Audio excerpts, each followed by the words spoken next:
Olá, pessoal. Bom dia, boa tarde, boa noite, boa madrugada. Espero que todos estejam bem, em paz profunda.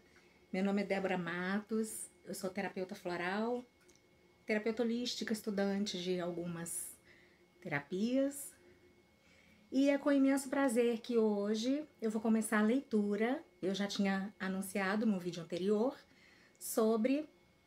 Eu tô achando assim um vídeo um pouquinho escuro, mas eu vou fazer desse jeito mesmo, porque é uma produção aqui em casa para fazer vídeo. Enfim, e eu já havia falado, né, que eu ia começar um curso em milagres. É um livro muito especial, altamente espiritualista. É um livro para autoconhecimento, autodesenvolvimento, né, percepções da nossa realidade, né, digamos assim, extrafísica. E um livro que nos auxilia muito, principalmente nós terapeutas, e ele existe como matéria de estudo de diversos grupos espalhados aí pelo mundo. Ele começou nos Estados Unidos, né? E aqui no Brasil ele já é bastante conhecido, né? Difundida essa prática de estudo, de se reunir tanto presencialmente quanto online. Pois é, eu ainda estou com aquele probleminha do meu óculos. Ainda não fui lá na ótica, gente. Enfim. Então, eu já contei um pouco a história, né, sobre a autora, sobre o movimento que ela começa com um colega de trabalho lá nos Estados Unidos. Então, eu vou ler o prefácio e, se der, eu faço nesse mesmo vídeo, já introduzo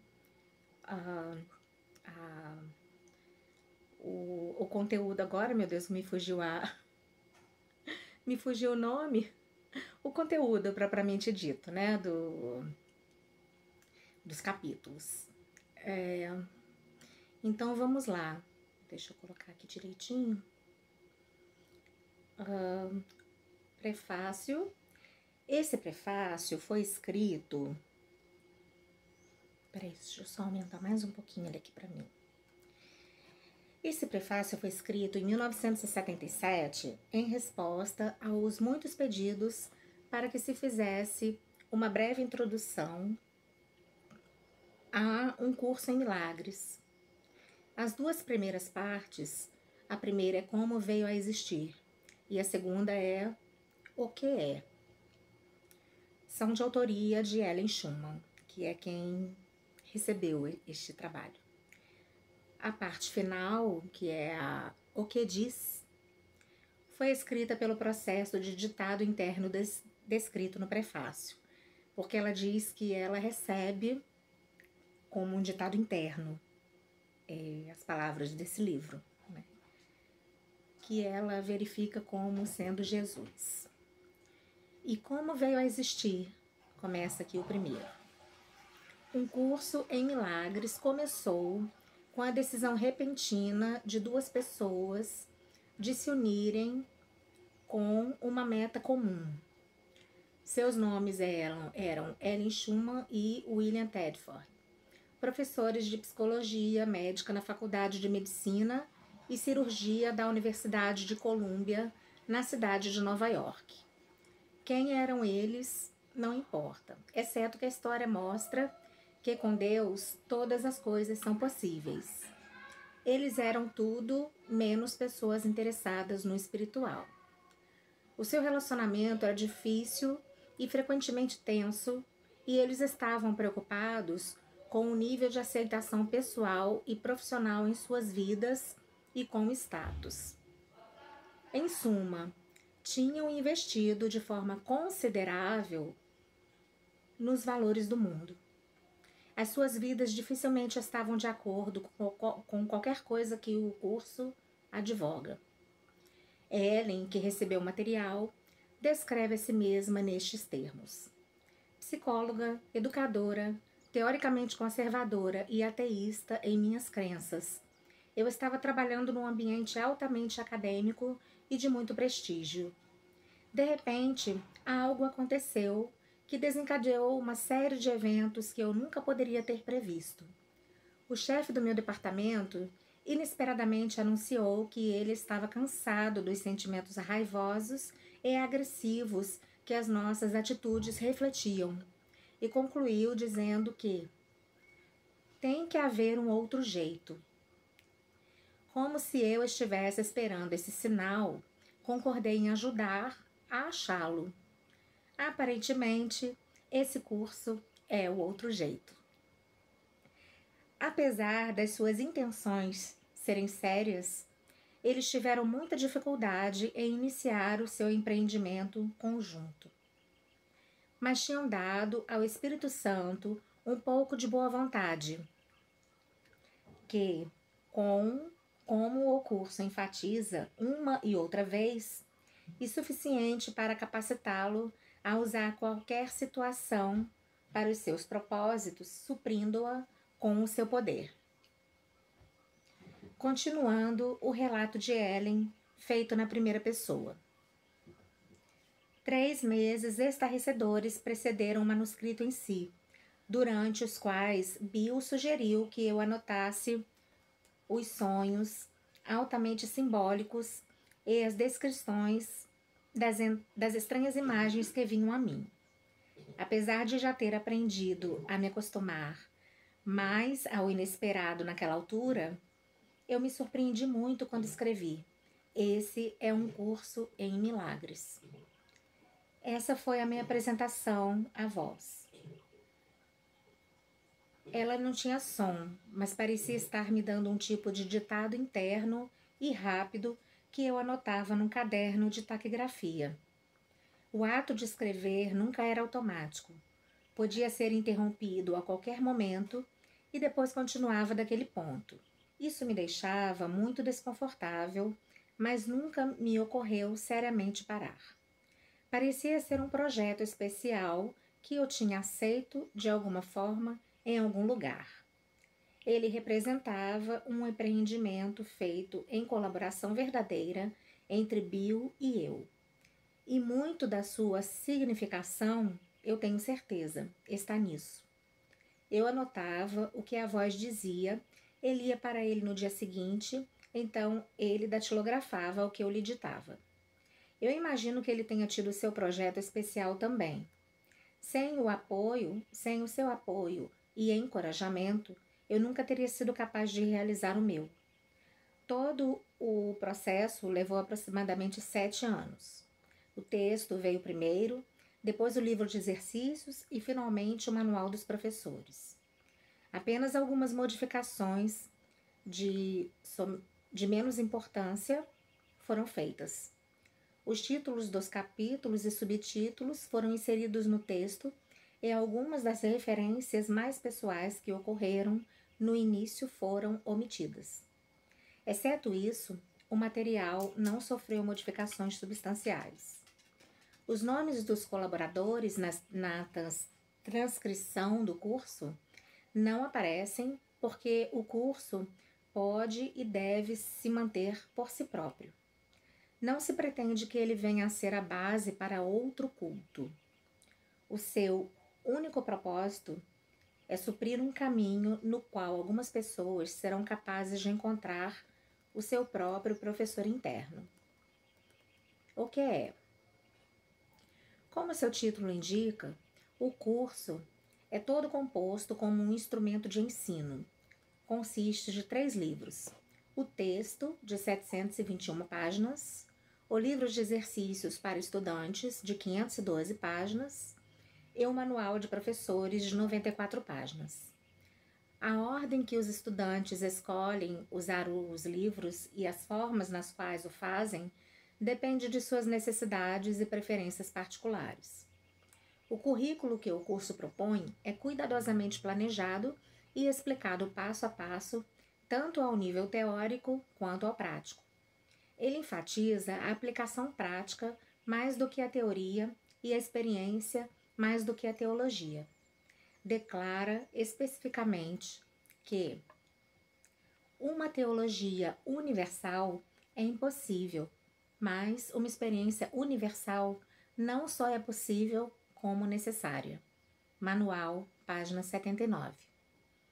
Apesar de ser cristão em seus princípios, o curso envolve temas espirituais universais. Enfatiza que é apenas uma versão do currículo universal. Existem muitas outras. Essa se diferencia das outras apenas em forma. Todas conduzem a Deus no final. O texto é amplamente teórico e estabelece os conceitos nos quais o sistema de pensamento do curso se baseia. As suas ideias contêm o fundamento para as lições do livro de exercícios. Sem a aplicação prática que o livro de exercícios provê, o texto permaneceria, em grande parte, apenas uma série de abstrações que dificilmente seriam suficientes para realizar a reversão de pensamento que é o objetivo do curso. O livro de exercícios inclui 365 lições, uma para cada dia do ano. No entanto, não é necessário fazer as lições nesse ritmo, e cada pessoa pode querer ficar em uma lição particularmente atraente por mais de um dia. As instruções requerem apenas que não se tente fazer mais de uma lição por dia.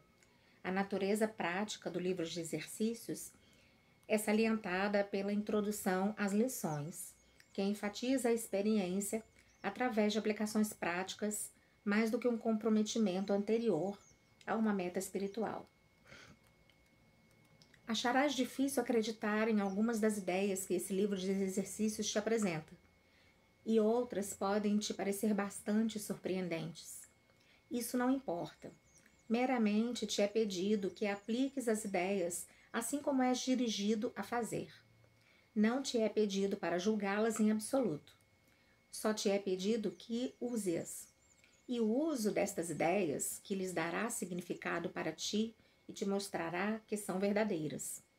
Lembra-te apenas disso.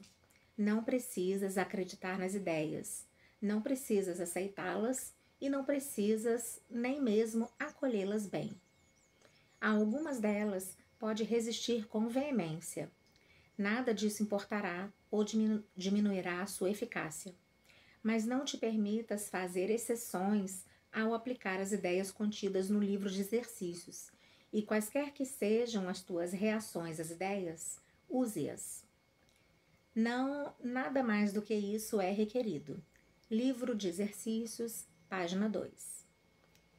Finalmente, o Manual dos Professores, que é escrito em forma de perguntas e respostas. Fornece respostas a algumas das perguntas mais prováveis que um estudante poderia fazer. Também inclui esclarecimentos a respeito de alguns dos termos que o curso emprega, explicando-os dentro da estrutura teórica do texto. O curso não pretende chegar à finalidade última e as lições também não pretendem levar o estudante a completar o aprendizado. No fim, o leitor é deixado nas mãos do seu professor interno, que orientará todas as lições posteriores como ele achar adequado. Apesar do curso ser abrangente na sua estruturação, a verdade não pode ser limitada a nenhuma forma finita, como é claramente reconhecido na declaração no fim do livro de exercícios. Esse curso é um começo, não um fim. Não há mais lições específicas, pois não precisamos mais delas. A partir de agora, ouve apenas a voz por Deus. Ele dirigirá os teus esforços, dizendo-te exatamente o que fazer, como orientar a tua mente, e quando vir até ele, em silêncio, pedindo-lhe a sua orientação segura e o seu verbo certo. Livro de Exercícios, página 511. O que diz? Nada real pode ser ameaçado. Nada irreal existe. Nisso está a paz de Deus.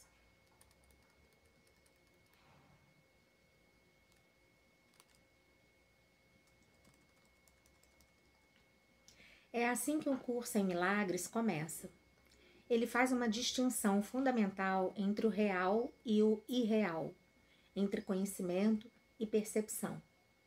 Conhecimento é verdade e está sob uma única lei, a lei do amor de Deus. A verdade é inalterável, eterna e não é ambígua. É possível não reconhecê-la, mas não é possível mudá-la. Ela se aplica a tudo o que Deus criou e só o que Ele criou é real. Está além do aprendizado porque está além do tempo e do processo. Não tem opostos, não tem início e não tem fim. Simplesmente é. O mundo da percepção, por outro lado, é o mundo do tempo, da mudança, dos inícios e dos fins. Ele se baseia em interpretação, não em fatos. E o mundo do nascimento e da morte, fundado sobre a crença na escassez, na perda, na separação e na morte. Ele é aprendido mais do que dado, seletivo nas ênfases que dá à percepção, instável em seu funcionamento e impreciso em suas interpretações. Do conhecimento e da percepção surgem, respectivamente, dois sistemas de pensamentos distintos que são opostos em todos os aspectos. No domínio do conhecimento, nenhum pensamento existe à parte de Deus, porque Deus e sua criação compartilham uma única vontade. O mundo da percepção, no entanto, é feito pela crença em opostos e vontades separadas, em perpétuo conflito umas com as outras e com Deus. O que a percepção vê e ouve parece ser real, porque ela só permite que entre na consciência o que está de acordo com os desejos de quem está percebendo. Isso leva a um mundo de ilusões, um mundo que precisa de defesa constante, exatamente porque ele não é real. Quando foste aprisionado no mundo da percepção, foste aprisionado num sonho. Não podes escapar sem ajuda, porque tudo o que os teus sentidos te mostram apenas testemunha a realidade do sonho. Deus forneceu a resposta, o único caminho para a saída, o verdadeiro ajudante. A função da sua voz, seu Espírito Santo, e ser o mediador entre os dois mundos. Ele pode fazer isso porque, se de um lado conhece a verdade, de outro também reconhece as nossas ilusões, mas sem acreditar nelas. A meta do Espírito Santo é ajudar-nos a escapar do mundo de sonhos, ensinando-nos a reverter nosso pensamento e a desaprender nossos erros. O perdão é o grande instrumento de aprendizado do Espírito Santo para realizar essa inversão do pensamento. No entanto, o curso tem a sua própria definição do que é realmente o perdão, assim como ele define o mundo à sua própria maneira. O mundo que nós vemos apenas reflete o nosso próprio referencial interno, as ideias dominantes, desejos e emoções em nossas mentes. A projeção faz a percepção. Texto, página 474. Nós olhamos antes para dentro, decidimos o tipo de mundo que queremos ver e então projetamos esse mundo lá fora, fazendo dele a verdade tal como a vemos. Nós fazemos com que ele seja verdadeiro através de nossas interpretações do que estamos vendo. Se estamos usando a percepção para justificar nossos próprios erros, nossa raiva, nossos impulsos para atacar, nossa falta de amor em todas as formas que pode ter, veremos um mundo de maldade, destruição, malícia, inveja e desespero. Tudo isso nós precisamos aprender a perdoar, não porque estamos sendo bons e caridosos, mas porque o que estamos vendo não é verdadeiro. Nós distorcemos o mundo pelas nossas defesas tortuosas e estamos, consequentemente, vendo o que não existe. À medida que aprendemos a reconhecer nossos erros de percepção, também aprendemos a olhar para o que está além, ou perdoá-los. Ao mesmo tempo, estamos perdoando a nós mesmos, olhando para o que está além de nossos autoconceitos distorcidos que é o ser que Deus criou em nós e como nós. O pecado é definido como falta de amor. Texto, página 12. Já que o amor é tudo o que existe, o pecado na ótica do Espírito Santo é um erro a ser corrigido e não um mal a ser punido. Nosso senso de inadequação, fraqueza e incompleteza vem do grande investimento no princípio da escassez que governa todo o mundo das ilusões. Desse ponto de vista, nós buscamos em outros o que sentimos que está faltando em nós mesmos. Amamos um outro para não conseguirmos algo para nós. Isso de fato e o que passa por amor no mundo dos sonhos. Não pode existir nenhum erro maior do que esse, pois o amor é incapaz de pedir o que quer que seja. Só as mentes podem se unir na realidade, e aqueles a quem Deus uniu, ninguém pode separar. Texto, página 378. No entanto, é só ao nível da mente de Cristo que a verdadeira união é possível e essa, de fato, nunca foi perdida. O pequeno eu procura se realçar através da aprovação externa, dos bens externos e do amor externo. O ser que Deus criou não precisa de nada. Ele está para sempre completo, a salvo, amado e amoroso. Procura compartilhar mais do que conquistar, estender mais do que projetar. Ele não tem necessidade e quer unir-se, ele não tem necessidades e quer unir-se a outros devido à consciência mútua da abundância. Os relacionamentos especiais do mundo são destrutivos, egoístas e infantilmente egocêntricos.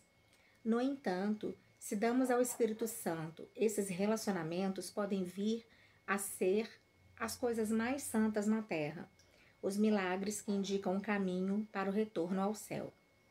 O mundo usa seus relacionamentos especiais como uma arma final de exclusão e uma demonstração do estado de separação.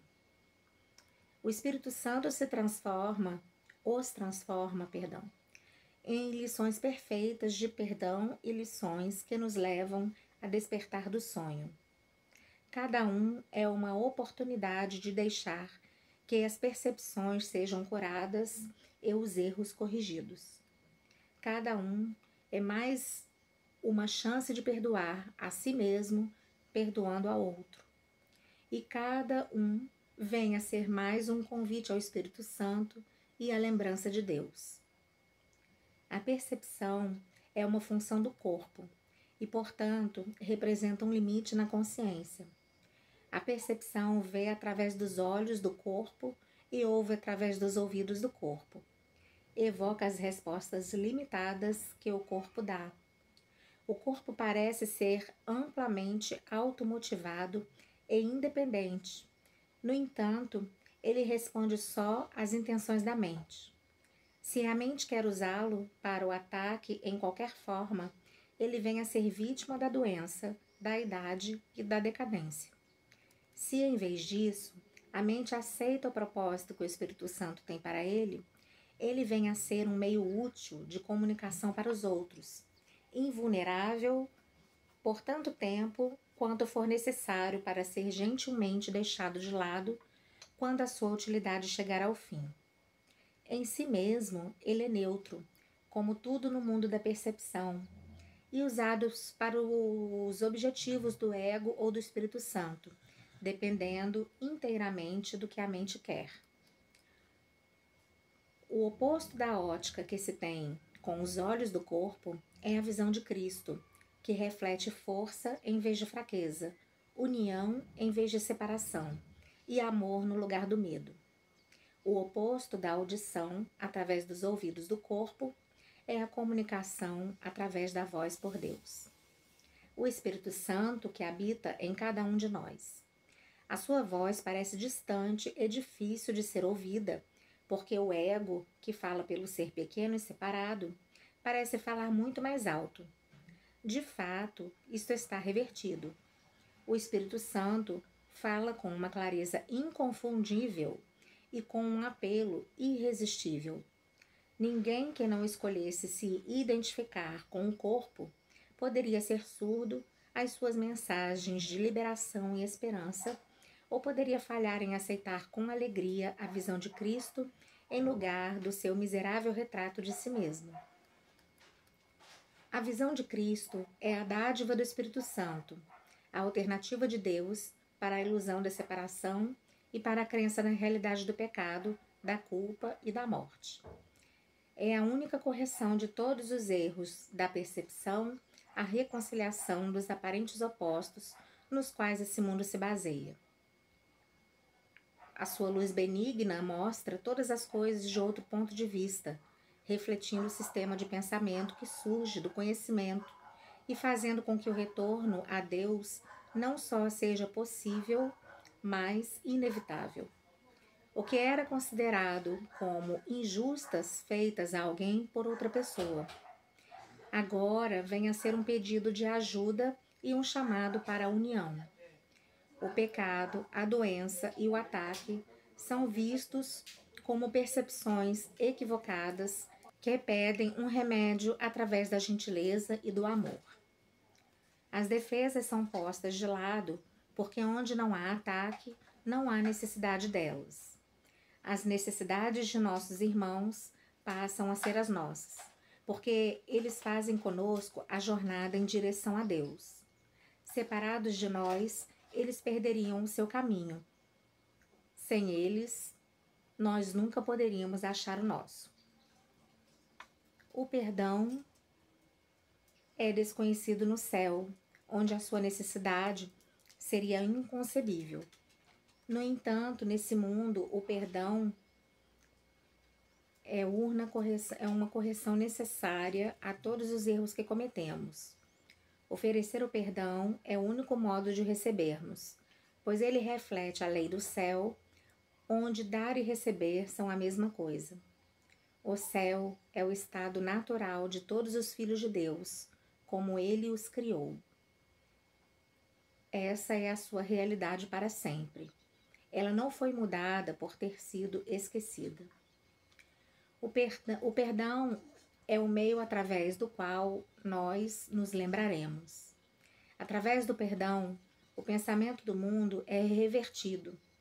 O mundo perdoado vem a ser a porta do céu, porque através da sua misericórdia podemos finalmente perdoar a nós mesmos. Não aprisionando ninguém à culpa, nós nos libertamos. Tomando conhecimento de Cristo em todos os nossos irmãos, reconhecemos a sua presença em nós mesmos. Esquecendo todas as nossas percepções equivocadas e sem nada do passado para nos deter, podemos nos lembrar de Deus. Além deste aprendizado, não podemos ir. Estamos prontos e o próprio Deus dará o passo final em nossa viagem de volta a Ele. Bom, como ficou extenso, eu vou fazer num próximo vídeo, vou falar aqui o sumário com os capítulos e dar continuidade à leitura. Até mais. Namastê.